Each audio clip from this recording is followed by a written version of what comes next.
Il a tout fait, sur scène, à la radio, à la télévision. Il ne lui manquait que l'épreuve des grosses têtes. Tex! Confiez-lui votre femme, votre fille, votre argent, mais surtout pas la réputation de votre vieux père s'il est politicien, Jean-Jacques Perroni. Il en a eu tellement assez d'être considéré comme le comédien le mieux élevé et le plus aimable de Paris qu'il a rejoint les grosses têtes, Jean-Claude Brialy. Personne ne sait ce qu'il plante exactement dans le jardin secret de sa vie privée, Jean-Pierre Coff. Ses colères sont d'autant plus redoutables qu'elles ne durent que l'espace d'un cachet, Jean-Yann. Alors, je vous le dis avec ménagement parce que vous pourriez être concerné par cette statistique, mais il y a de plus en plus de travailleurs qui craquent au travail. Moi? Vous? Et stressé généralement par le mauvais traitement infligé par le patron. Moi? Vous avez eu à vous plaindre de vos employeurs. De vous. Moi? Oui, vous êtes dur avec moi. Écoutez, je n'arrête pas de dire du bien de vous. Ah bon, oui, mais justement, il ne le croit pas. C'est trop. Mais c'est normal que les gens craquent au boulot, dis donc. Il y a 57% des Français, je dis bien 57%, qui souffrent des nouvelles maladies que l'on trouve aujourd'hui dans les entreprises. Alors bon, c'est... La aubrite. Oui, ça pourrait s'appeler la aubrite. Ah bah oui. Regardez, il y a eu un PDG de province qui a été renvoyé par ses salariés parce que il les injuriait tous les jours. Il les rencontrait dans un couloir, il disait alors, toujours aussi con ? Oui, mais il y a que Massu qui s'est pas plaint de Gaulle pour ça. C'est la phrase qu'on prête au général. Hein. Vous voudriez dire que maintenant les patrons pourraient plus insulter leurs employés ?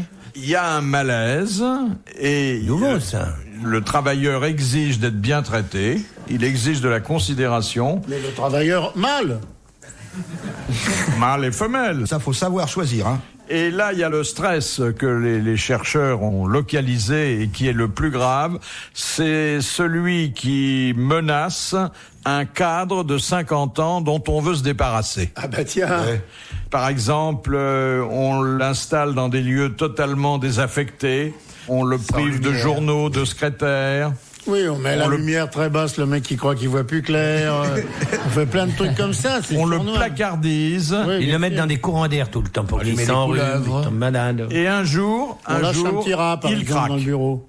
Ouais. Oui, on lâche des souris dans son bureau, les cafards dans ses tiroirs. Il se met à pleuvoir parce qu'on a fait des trous dans le toit. Et alors, vous trouvez pas ça bien ? Je trouve que c'est pas bien. Comment voulez-vous qu'on s'en débarrasse autrement ? Bah oui. Réfléchissez 2 minutes. On va pas le tuer dans le bureau, quand même. On va pas payer des indemnités à un type dont on veut se débarrasser, quand même. On va pas le renvoyer, on serait puni. Faut qu'il se barre, faut qu'il craque. Il faut qu'il parte de lui-même. Mais oui, il faut qu'on le... faut bien l'emmerder. Après, c'est un problème de sécurité sociale, faut le rendre fou, le mec. C'est ce qu'on fait. Oui, mais d'ailleurs, on va avoir un bureau de conseil, nous, si vous voulez, pour donner des conseils comme ça. Ah oui, aux patrons qui veulent... Bah oui, évidemment. Comment se débarrasser de vos vieux employés ? Moi, j'en ai une, je vais lui filer une cirrhose du foie. C'est pas bête, ça. Ouais.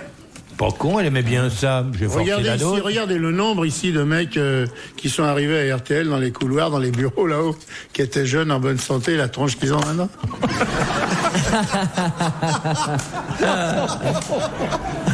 Non, je vous dis pas. Hein. Je donne pas de nom, mais tout le monde a vu de quoi je parle. Oui, mais je vois votre regard. Philippe Bouvard sur RTL, 4h, 4h30, les grosses têtes dans la nuit des temps. Alors, parlons un petit peu des festivités le pape, quel âge il se fait 90, 92, non ? Oh non, pas tant que ça, il est dans les 85. Vous savez, vous dites beaucoup de choses désagréables sur le pape et j'ai du courrier. Et ce courrier, il va toujours dans le même sens. Dans la poubelle. Le sens. Moi aussi, j'ai du courrier. Poubelle. Il va toujours dans le même sens. Ce sont des gens qui disent, et non sans raison, pourquoi vous ne vous moquez pas des autres religions? Mais alors, on se gratte. Parce que vous savez, qui c'est le patron des protestants? On connaît même pas son nom. On connaît pas les autres Rien papes. fait les protestants qui a fait une campagne de promo pour Non, mais ils lancer disent, leur pourquoi pape à vous eux. vous moquez pas des bouddhistes ou des musulmans? On n'a pas arrêté quand Dalai Lama est venu, on n'a pas arrêté de plaisanter qu'il allait s'enrhumer du bras, tout ça. Et Qu'il était habillé en rideau, qu'il avait la tringle en dessous, on n'a pas arrêté. Puis Vishnu, on n'attaque pas un gars qui a 6 bras, c'est trop dangereux. Non, mais c'est Vishnu, parce la qu'on n'attaque personne d'ailleurs. On commente Oui. un certain nombre de choses parce qu'on les connaît mieux que d'autres, parce qu'on a été élevé dans cette religion-là. Ils ont refait d'ailleurs dernièrement la porte du paradis, vous êtes au courant de ça? Ils ont refait la porte du paradis, c'est Saint-Pierre qui a demandé à ce qu'ils refassent la porte du paradis. Alors le premier qui arrive, c'est un petit arabe. Il arrive et dit, monsieur, la porte vraiment les foutie. Il faut la remplacer tout de suite et je vous les propose 900 francs. 300 francs de matériel, 300 francs par mois et 300 francs par les charges sociales. Et Saint-Pierre dit, c'est un peu cher. Tout de suite derrière, il arrive un Français, il dit, oulé, l'artisan français qui arrive avec la maïs qui est là, hop, et le crayon sur l'épaule. Oulé, elle a morflé cette porte. Il y en a pour 3000 balles. 3000 balles? 3000, il y a 1000 balles de matériel, 1000 balles de main d'œuvre et 1000 balles pour ma pomme. Et le troisième qui arrive, c'est un petit juif qui arrive et fait, aïe, aïe, aïe, aïe, aïe, cette porte, je vous jure. Je crois que vraiment la vérité, va falloir la refaire. Combien vous a proposé le français? Le français, 3000. Et je vous le fais à 2900 francs. 1000 francs pour vous, 1000 francs pour moi. Je connais un petit arabe, il va nous faire ça à 900 francs.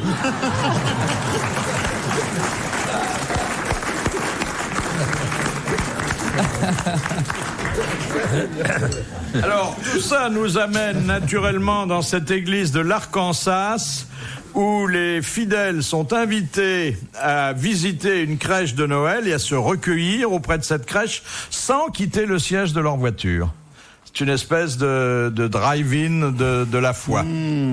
Et C'est comme McDo, on passe devant la crèche, Voilà. on allume un cierge et on se barre. Ouais. Alors, il y a une rotation des fidèles qui est accélérée, évidemment. Qu'est-ce qu'il y a entre l'âne et le bœuf? Il y a un hamburger? Non, mais c'est très beau, paraît-il. L'automobiliste traverse 9 scènes illuminées qui chacune racontent une histoire de Noël. C'est un peu comme à Disneyland, là, avec les poupées. Et pendant ce temps-là, chez nous, à Lons-le-Saunier, il y a un journal local qui se propose d'offrir un éthylotest avec le journal du 31 décembre. Vous voyez la démarche? Oui, ils sont trop bourrés pour souffler dedans. Ils vont souffler dans le journal. Ça va jouer dans les familles. Hein. Ah, c'est un matériel qui sera indispensable pour le retour de réveillon. Ah bah si vous pouvez pas monter dans votre voiture bourrée le 31 décembre de l'an 2000, je vois pas quand vous ferez ça alors. Il y a des tas de boîtes qui se proposent aussi de raccompagner les gens, je crois. Il y a plein de services comme ça pour accompagner les gens. Moi, si j'avais le permis, j'accompagnerais bien les gens bourrés. Je leur ferais le portefeuille, selon comme ils vont être. Et certaines femmes du monde qui remontent à dos d'homme. Qu'est-ce que c'est qu'une femme du monde? Oh bah c'est une femme qui ne travaille pas, qui est maquillée à mort et qui n'a pas de culotte.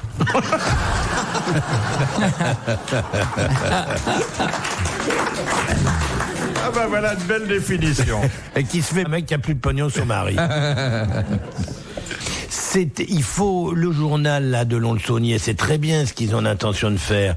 Mais vous savez que moi, il m'est arrivé un grand malheur une fois, c'est que j'avais voulu souffler dans un truc comme ça, mais je connaissais pas le code. Alors ce qu'il faut, c'est que ce journal donne bien de mode d'emploi, parce que si vous êtes vraiment bourré, à un moment donné, il y a plus de couleur. Bah, faut peut-être Vous savez l'essayer qu'il y a avant d'être bourré. il y a des, bah oui, si tu, faut graduations. qu'ils en mettent 2-3, il y a des graduations. Et il y a un moment, moi je me souviens, j'avais soufflé dedans, le type m'a dit, mais vous êtes malade, vous êtes sous antibiotiques? Je dis, non, rien de tout ça. Les types regardaient, disaient, mais on n'a pas la couleur, à quoi ça correspond? T'étais hors couleur, toi. Mais oui, bien sûr, c'était. Ah non, mais là, c'est. C'était pas la couleur du verre de blanc, quoi. C'était la couleur de la bouteille de blanc. Les machins, les testeurs, ils les filent chez Roblo, là, quand c'est comme ça. Hein. Il y a, paraît-il, des produits qu'on ingère avant de souffler et qui annihilent les effets de l'ivresse. Il y a le foie gras, mais c'est pas... Vous pensez que le foie gras, ça... Plus on mange, moins on est rond. Oui, il faut faire une nappe. Ça Non, tapisse, vous avez ouais. une chose extraordinaire. C'est l'Underberg. Underberg, vous vous souvenez pas d'un personnage extraordinaire qui s'appelait Jean-Marie Dubois, qui était l'homme de chez Moët-et-Chandon. Oui. Jean-Marie Dubois a toujours défendu l'usage de l'Underberg. C'est une petite bouteille très élégante avec une macération de plantes dans de l'alcool. On boit ça. Lui prétend avoir bu tous les jours de sa vie et il a un nombre de bouteilles à son actif que vous n'imaginez même pas, vidé bien sûr, et il n'est jamais ivre. Underberg, alors malheureusement c'est pas très répandu comme dans le commerce, mais Underberg, c'est le produit miracle pour pouvoir picoler sans être malade ou même connaître l'ivresse, sauf celle qui est agréable, parce que le plus embêtant dans l'ivresse, c'est quand vous êtes malade, quand vous dégueulez, vous avez Oui, on connaît. Ah bon, vous l'avouez. Non, on est au courant. Il a dit, je connais. Une cuillère d'huile, non, avant. Alors l'huile d'olive, évidemment, c'est paraît-il très très bien également, ça tapisse totalement, mais bon... Et ce qu'il faudrait savoir, c'est est-ce que faire 3 fois le tour de la voiture en respirant, parce que c'est tout ce qu'on fait le plus vite, est-ce que c'est la bonne solution? Est-ce que Non, parce que d'un coup, tu ramasses de l'oxygène, ça saoule plus. Ouais. Ah oui, tu aères, non, je crois que c'est pas... Puis en plus de ça, quand t'es vraiment bourré, faire 3 fois le tour d'une bagnole, t'as déjà essayé de faire ça, c'est vraiment une idée à la con, excuse-moi. C'est vraiment un truc que tu peux pas conseiller. Mesdames, messieurs, quand vous êtes vraiment bourré, complètement bourré, ne tournez pas autour de votre voiture. C'est un truc à faire tomber la clé dans le caniveau et plus pouvoir parce qu'une fois à 4 pattes, tu peux plus te relever. Je t'assure, c'est une idée vraiment trop con, ça. Oui, mais l'Underberg, là, c'est bon pour dessouler, ou pour pas être sous, mais ça change rien au fait qu'on doit souffler. Ah oui, parce que ça, c'est de l'alcool, évidemment. C'est le comble, ça serait de se faire piquer après avoir bu une petite bouteille d'Underberg qui est évidemment alcoolisée et qu'on souffle dans le ballon et qu'on ait l'air d'être bourré alors qu'on a justement pris ce liquide pour ne pas être bourré. La combine, c'est d'avoir un ballon qu'on a soufflé à jeun. Au moment où il vous le passe, vous le faites tomber dans la voiture, vous ramassez celui-là, hop, et vous lui tendez celui qui était à jeun. C'est astucieux, ça. C'est de la combine, hein. RTL, 4h, 4h30, dans la nuit détente des grosses têtes de Philippe Bouvard. Les chercheurs et le homard au menu des grosses têtes dans la nuit détente du 9 décembre 99 avec à table Philippe Bouvard qui avait convié Tex, Jean-Jacques Perroni, Jean-Claude Brialy, Jean-Pierre Coff et Jean-Yann. Première citation proposée par Madame Fontaine, qui a dit « L'orang-outan est un singe qui se rapproche beaucoup de l'homme et qui se rapprocherait encore bien plus de la femme si on le lui permettait. » Alors, L'orang-outan a des goûts très sérieux pour l'homosexualité. Ah ouais, lui aussi. Oui, je vous le confirme. Oui, tout à fait. T'as déjà eu une aventure avec un orang-outan? Le gros problème avec l'orang-outan, il a dit non. Oui, une fois. L'orang-outan n'a jamais voulu. Je lui ai demandé. Il n'a pas voulu. Il a dit non. Il faut lui dire qu'il y a le Pax maintenant. Paxé avec un orang-outan. Ça te donne vraiment des idées, toi, le truc. Alors, qu'est-ce qui a dit ça? Français? C'est un Français. Mort? Mort, en voiture d'ailleurs. Fernand Albert Raynaud? Camus. Non. Non. Albert En voiture, Camus. mais Albert Camus. dans un embouteillage. Donc, Maurice Biro. Maurice Biro. Bonne réponse de Jean-Jacques Perroni et de Jean-Yann. Les chercheurs se sont penchés, et il était temps de le faire, sur ce que ressentaient les homards lorsque on les plongeait dans une eau bouillante. Bon, c'est une démarche humanitaire, un peu tardive, mais tout à fait louable. Il fallait savoir si le homard ne souffrait pas épouvantablement à ce moment-là, s'il n'avait pas conscience de son exécution prochaine. Eh bien, les chercheurs ont répondu par l'affirmative. Donc, il faut prendre des précautions comme on prend des précautions avec les animaux qu'aujourd'hui on mène à l'abattoir. C'est la même chose. C'est surtout ce qu'il faut pas faire avec le homard, c'est aller à le montrer vivant à la table en disant alors vous voyez celui-là il fait 1,2 kg, il vous plaît, hein, il a une bonne tête. Oh parce oui, vous pouvez me le fendre par le milieu. Le homard comprend. Ah bah évidemment. Il faut lui bander les yeux d'abord. Si c'est comme le maréchal Ney. Si c'est des homards bretons, ils comprennent que le breton. Alors vous risquez pas, je veux dire, en français ça va. Mais vous qui épargnez de la même façon la sensibilité des légumes, Monsieur Coff. Mais j'ai toujours épargné la sensibilité du homard. Comment vous tuez vos homards? Ah ben moi c'est très simple, ça dépend de la manière dont je vais les cuisiner. Et alors la première manière, c'est je les fais revenir au beurre et je les coupe en morceaux et je m'en fous complètement qu'ils gueulent. Oui.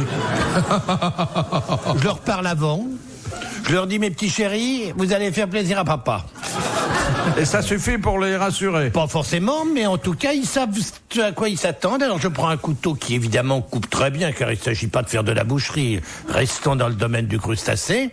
J'en ai jamais vu qui ait répondu. Hein. Finalement, quand on leur parle bien avant, en disant tu vas voir, c'est quand même formidable. Si tu savais comme tu vas être bon avec de l'estragon, juste comme ça, passé au beurre, il n'y a pas un homard qui résiste. Hein. C'est très rare. Quelquefois, il y en a un qui lève la patte, on lui dit allez, fais pas le con. Il marche très très bien. Mais avant de mourir, ils disent adieu papa. Qu'est-ce qu'ils... Ils disent homard m'a tué. Ils rougissent. Vous avez déjà vu l'œil d'un homard? Vous n'avez jamais vu l'œil reconnaissant du homard qui rentre dans une marmite? Vous n'avez jamais vu ça? Parce que le coffre, ce qu'on appelle le coffre, c'est-à-dire la tête du homard, il va jusqu'aux anneaux. Ça, faut le fendre dans la longueur aussi. Ah bah oui. C'est une méthode où effectivement on dit la vérité, on dit voilà. Hop. Et d'autres méthodes, un peu plus sournoises, je vous signale, mais très très efficaces, c'est vous mettez le homard au froid. Vous comprenez ce que je veux dire? S'en fout, il cuisine pas. Mais vous mettez le homard d'abord dans le réfrigérateur 5-10 minutes. Ça l'engourdit. Et ensuite, vous allez le mettre dans le congélateur 5 minutes. Il faut surtout pas le laisser une plombe, sinon vous avez un homard congelé, c'est une connerie. Et là, il s'engourdit, le froid le fait somnoler. C'est comme de la morphine. Vous le mettez dans l'eau bouillante, il n'a pas le temps de se réveiller. Flac! Oxy d'un coup. Vous lui parlez aussi, parce qu'il faut bien être en règle avec sa conscience. Hein. Faut pas vous rencontrer à la sortie d'un sauna, alors si je comprends bien. On n'a aucune chance de s'en sortir. Et là, pop, vous le mettez dans l'eau bouillante, et c'est fini. Bon, alors, on a trouvé autre chose de plus humain, qui consistait à placer la bestiole condamnée sur une couche de mousse synthétique humide, et ensuite de mettre des électrodes avec un courant de 110 volts. Et de la mayonnaise aussi. Sur les oreilles du homard. Les oreilles oui, forcément, qu'on voit qu'ils ont comme des oreilles d'éléphant. C'est pratique, puis tout le monde a des électrodes chez soi. Manque de peau, on peut avoir des électrodes, mais le homard n'a pas d'oreille. Ah oui. N'a pas d'oreille. C'est le cirque homard. Et évidemment, votre famille, il a dit c'est bien, les oreilles. Parce que La queue. Pour moi, la queue, s'il vous plaît, parce que c'est là où il y a le plus à manger. Mais les chercheurs, là, ils ont pas demandé. Ce serait aussi encore plus humain si on pouvait demander que le homard fasse ses dernières volontés, qu'il écrive un testament avant. On peut aussi lui apporter les derniers secours de la religion en introduisant dans le crâne un peu de beurre de micelle. Ah non, il faut lui lire des passages du Coran, qu'on s'appelle Omar. Retrouvez les grosses têtes dans la nuit des temps sur RTL.fr.